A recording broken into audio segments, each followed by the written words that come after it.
Hai guys, kali ini saya akan mengabarkan ada seorang mahasiswi yang melaporkan seorang polisi yang diduga telah memperkosa dirinya.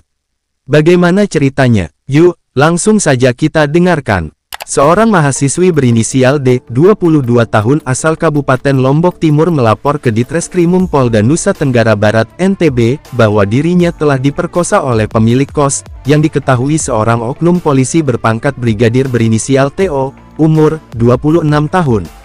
Dalam pelaporannya, pada Jumat tanggal 1 Desember tahun 2023 itu, ia didampingi kuasa hukumnya, Muhammad Tohri Azhari.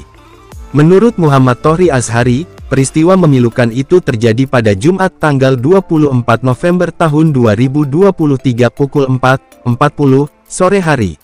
Saat itu kos-kosan dalam keadaan sepi dan hanya mahasiswi ini yang berada di dalam kamar kos seusai pulang dari kampus, sedangkan istri dari oknum polisi terlapor juga sedang tidak berada di rumah, jadi keadaan benar-benar sepi pada saat itu. Awalnya sang pemilik kos mondar-mandir di depan kamar korban. Lalu pemilik kos menanyakan kondisi kamar dan berlaga ingin mengecek fasilitas kos dan menawarkan diri untuk memperbaiki fasilitas kamar korban dan akan memasangkan cermin. Lalu korban pun mempersilahkan pemilik kos ini memasuki kamarnya dan tidak menaruh curiga sama sekali, dikarenakan pemilik kos ini sudah mempunyai istri dan anak satu. Sementara korban asyik bermain HP. Tiba-tiba terduga pelaku langsung memegang korban, memeluk dan menciumnya, kemudian merebahkan korban ke kasur. Korban sempat memberontak karena tidak menyangka hal itu akan terjadi. Korban kemudian memberontak dengan melakukan perlawanan menggunakan kaki dan tangannya. Korban juga sempat mau berteriak, tetapi khawatir akan dicekik dan dibunuh oleh oknum polisi ini, sehingga korban diam saja dan hanya melakukan perlawanan dengan fisik, dan akhirnya terjadilah persetubuhan itu. Setelah memuaskan nafsunya, terduga pelaku langsung meminta maaf dan keluar dari kamar. Selanjutnya korban menghubungi temannya meminta tolong. Namun tak lama kemudian, oknum polisi ini kembali datang ke kamar korban dan mengecek HP korban kemudian melemparnya. Lalu terduga pelaku oknum polisi ini, kembali melakukan aksi bejatnya. Kali ini, terduga pelaku tidak memberi ancaman membunuh. Dan terjadilah pemerkosaan yang kedua. Yang kedua ini untuk pengancaman tidak ada, tapi bahasanya, kalau kamu akan teriak dan cerita, jangankan kamu melapor, mungkin saya yang pertama akan melaporkan kamu, kan saya ini polisi, itu bahasanya, kata Tohri Azhari selaku kuasa hukum korban.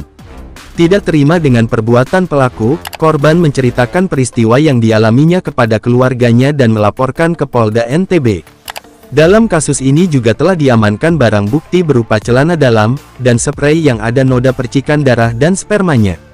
Sementara itu, Direktur Ditreskrimum Polda NTB Kombes Pol Teddy Ristiawan membenarkan kasus yang melibatkan oknum polisi tersebut.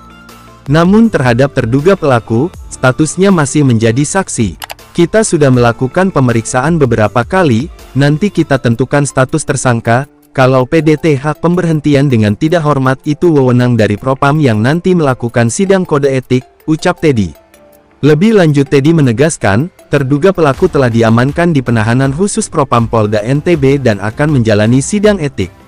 Korban dan kuasa hukumnya berharap, agar kasus yang dialaminya segera diproses dan oknum polisi itu, segera mendapat hukuman yang setimpal. Demikian kabar kasus terbaru kali ini, semoga kita dapat mengambil hikmahnya, dan tetaplah waspada. Wassalam.